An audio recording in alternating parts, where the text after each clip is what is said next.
तू बोलो कौन हो? बोलो बोलो कौन हो? सुशीला। सुशीला कहाँ से आई है सुशीला? राजस्थान से।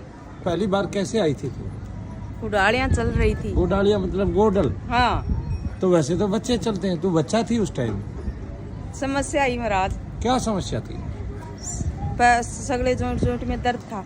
जॉइंट जॉइंट में दर्द था। तो ऐसी समस्या को तो डॉक्टर वो बोलते हैं, क्या बोलते हैं? गठिया बाव। गठिया बाव बोलते हैं। एक मिनट गठिया बाव बोलते हैं ना?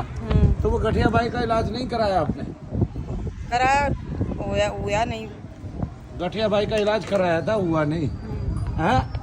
क्या बोला फिर डॉक्टर ने? गठिया बाव है, सारी जिंदगी दिखानी सारी है? जिंदगी दवाई लेनी पड़ेगी। फिर तो बिल्कुल ठीक होगी। कहाँ गई गठिया? दवाई नहीं छुट्टी है भैया। ऐसा तो जिंदगी में किसी डॉक्टर ने करके नहीं दिखाया। मनु भैया तो डॉक्टर नहीं है। तेरी दवाई यज्ञ ने छुड़वा दी क्या? दवाई नहीं छुट्टी है भैया, एक टाइम लेती हूँ। एक टाइम लेती है? फिर तो ठीक तो हो गई ना? हाँ ठीक हो गई। ठीक हो गई है क्या? कब? दर्द कहाँ रहते हैं? थोड़े थोड़े? हाँ। पहले में हमें कितना अंतर आ गया? बहुत अंतर आ गया। फिर तू किनको लेके आई है? अभी ये तो आदमी की पट्टी बंधी हुई है। हाँ इनको लेके आई। ये तो डॉक्टर की समस्या है, हमारे पास क्यों लेके आई है? ये ठीक करो भैया। मैं क्या हमारे ठीक को नहीं करूं? मैं पता। डॉक्टर तो नहीं हूँ। मैं डॉक्टर की समस्या ठीक नहीं करता, मैं रोग ठीक नहीं करता। मैं तो पितृ दोष के लिए हवन करता हूँ, पितृ शांति के लिए यज्ञ करता हूँ। देखो वो लिखा हुआ, देखो वो लिखा हुआ, पितृ शांति पितृ मुक्ति यज्ञ। क्या आपने पितृ शांति भैया से यज्ञ कराया? कराया तो रोग ठीक हो गया। कराया था यज्ञ, रोग हो गया ठीक। अब रोग ठीक हो गया और पितृ शांति हेतु यज्ञ कराया तो आपको पितृ दोष था, ना कि रोग था। रोग होता तो डॉक्टर से ठीक हो जाता। डॉक्टर ने मार लिया माथा है, कई लाख रुपया तेरे खा लिए। आदमी की जब जेब कंगाल हो जाती है और उसके कपड़े उतरने को हो जाते हैं, जब जाके छोड़ता है, उससे पहले छोड़ता नहीं। ये डॉक्टर नाम की बीमारी है, संसार में कभी ना पता हो तो तुम्हें। ठीक है, दोष को रोग बता के आदमी को झाड़ता रहता है। ऐसे झाड़ता है जैसे नई झाड़ू के वे फूल झड़ते हैं, है कि नहीं? ऐसे झाड़ दिया तो किसके भी मेरे को किसके महाराज। क्या है? आपको ही पता है हमारे इसके को तो क्या शुगर है, शुगर का रोग है, रोग फूट रहा है। और वो कह रहा है डॉक्टर की शुगर फूट रहा है। तो बता भाई क्या करूं मैं इसमें? कुछ भी महाराज ठीक। नहीं थे क्या करूं? अब उससे पूछ देख, मैंने उसको सामने बता रखा है, उसका दर्द कम नहीं हुआ तो मेरा कुछ नहीं है। क्या हो रहा है? यहाँ दर्द है ना दर्द? तो मैं तो पहले कह रहा था आपको सारा दर्द मेरा नहीं है, डॉक्टर का है। डॉक्टर का दवाई लगता ही नहीं मेरे। डॉक्टर का दवाई नहीं लगता। जितना बैठे थे उतना ही दर्द अभी भी है? नहीं कमती है, इतना नहीं। कितना कम हुआ? 75% कम हो गया। तो बाकी तो घाव का भी होगा। जब आप छू के देख रहे हो तभी दर्द हो रहा है, वैसे कहाँ दर्द हो रहा है? पहले तो बैठने पे भी दर्द हो रहा था। तो इतना दर्द कम क्यों हो गया? मैंने तो गोली नहीं दी। मैंने आपका नाम पूछा, आपने राजेंद्र नाम बताया, आपका जप किया और जब से आपके दर्द कम हो गए। आपको पता है यहाँ शनि धाम में रह के आप खाली पट्टी भी करोगे अपने हाथ से तो भी ठीक हो जाओगे, पता है आपको?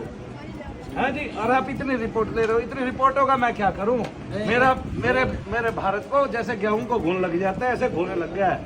उनका दिमाग जो है वो सो गया है। उनको पता नहीं है कितनी कितनी सूक्ष्म चीजें होती है।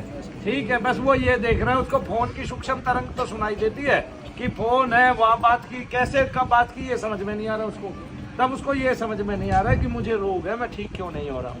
और वो रोग इतना लंबा चल क्यों रहा है? आपको पता है ये रोग इतना लंबा क्यों चल रहा है? क्योंकि इसमें आपके पितृ निवास कर रहे हैं आपके पैर में झन झन झन झन होती है, पैर में दर्द होता है लगातार। और वो दर्द जो है कभी कभी अपने आप ही खत्म हो जाता है बिना कुछ कहे।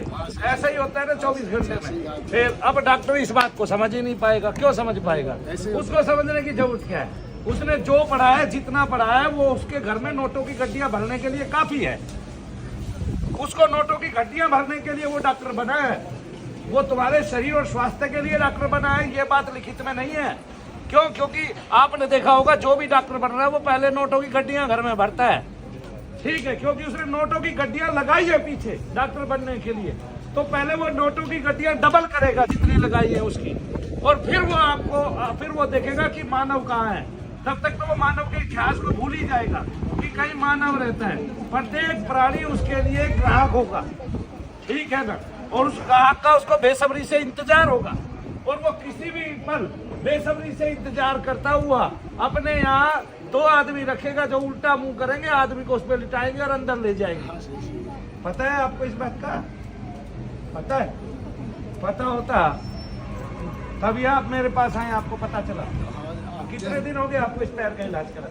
इसको तो हो गए मेरे को 5-6 महीना हो गया। 6 महीने से इस पैर में क्या अंतर आया? मेरे को थोड़ा फर्क लगे और कुछ नहीं है। अभी देखिए, अब आप 4 दिन यहाँ जब कराइए तो जो 6 महीने में अंतर आया है वो अंतर कितनी जल्दी बढ़ता है।